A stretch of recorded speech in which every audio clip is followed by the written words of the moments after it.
Shalom Bapak Ibu Saudara yang dikasihi Tuhan. Seri pengajaran hari ini berjudul Jangan Takut. Saudara, kalau kita mengikuti jumlah orang yang meninggal karena satu penyakit tertentu, misalnya karena jantung atau karena kanker misalnya yang ada di Indonesia, orang bisa menjadi cemas dan takut. Ada orang yang menjadi sakit bukan karena penyakit yang dialaminya, tetapi justru karena stres atau depresi melihat situasi atau keadaan yang ada. Mereka mengalami ketegangan yang tinggi, sampai benar-benar mengalami gangguan jiwa atau semacam psikosomatik, paranoid, dan sejenisnya.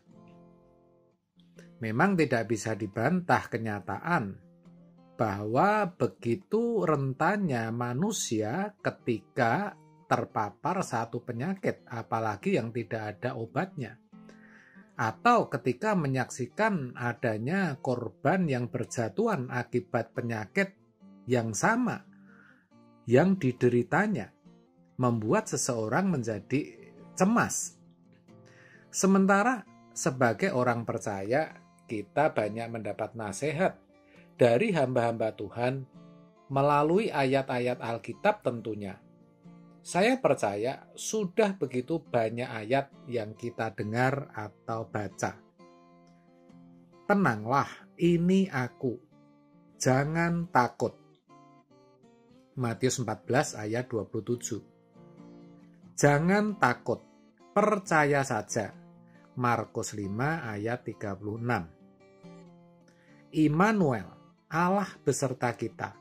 Matius 1 ayat 23. Dan tentu masih ada banyak ayat-ayat yang lainnya.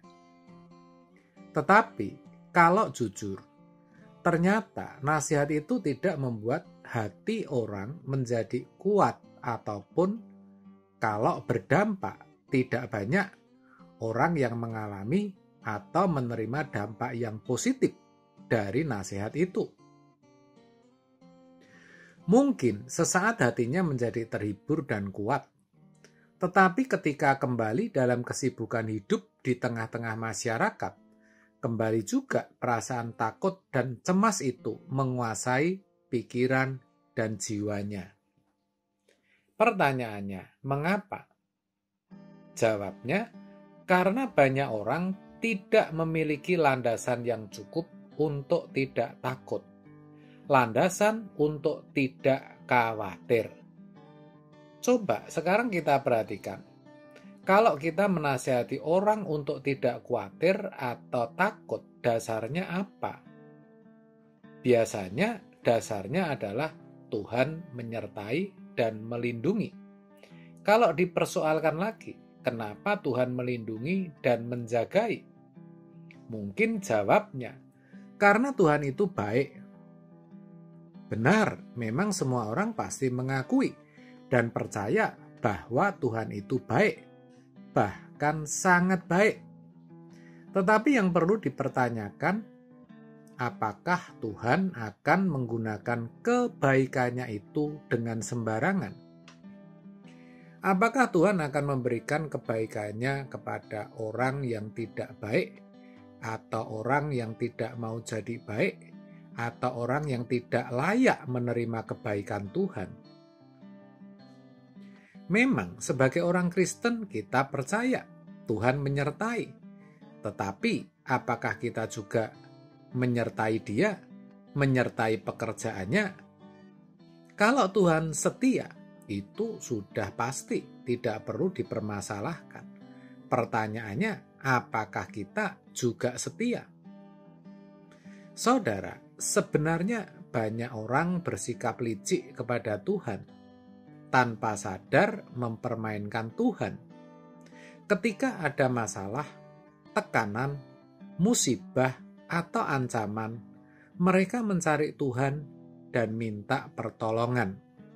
Tetapi ketika senang, diberkati, sukacita, dan kebahagiaannya adalah uang, hiburan, tontonan, dan segala keindahan dunia. Bukan Tuhan. Memang Tuhan bisa memberi toleransi. Tuhan bisa mengerti, bahkan menolong mereka, khususnya yang baru menjadi Kristen. Karena memang bagi mereka belum dewasa rohani, tidak bisa dituntut untuk berkenan kepada Tuhan. Tetapi kalau kita sudah menjadi Kristen bertahun-tahun, masih terus menjadi kanak-kanak rohani, tentu Tuhan tidak senang. Dan faktanya memang banyak yang Tuhan biarkan dan tidak menolong. Maksud saya tidak Tuhan tolong. Nah, mari kita bertanya sekali lagi pada diri kita sendiri. Apakah kita layak dilindungi? Apa dasarnya? Kalau dasarnya Tuhan itu baik, Tuhan itu setia, apakah kita juga baik? Apakah kita juga setia? Coba renungkan. Oleh sebab itu, melalui kebenaran ini, agar kita bisa menghidupi dan mengalami firman-Nya yang mengatakan jangan takut atau Immanuel, kita harus mau berubah. Berubah dengan tidak memanipulasi Tuhan. Kita harus benar-benar mengarahkan hidup kita kepadanya dan kerajaannya, menjadikan Dia, yaitu Tuhan, sebagai sumber kebahagiaan satu-satunya, serta berjuang untuk tidak mencintai dunia.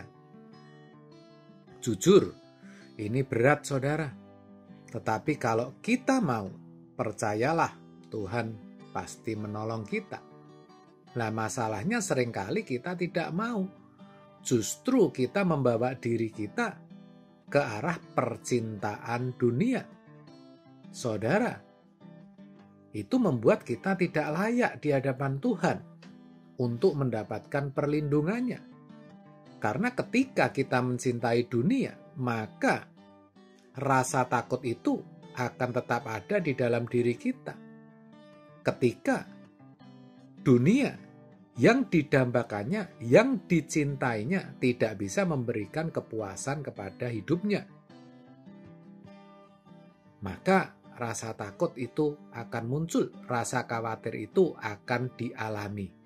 Oleh sebab itu, Bapak Ibu Saudara, sekali lagi saya ingatkan, ya, supaya kita bisa hidup dengan tidak mengalami ketakutan, tidak mengalami kecemasan dan kekhawatiran, maka kita harus benar-benar mau memfokuskan hidup kita hanya kepada Tuhan dan kerajaannya saja.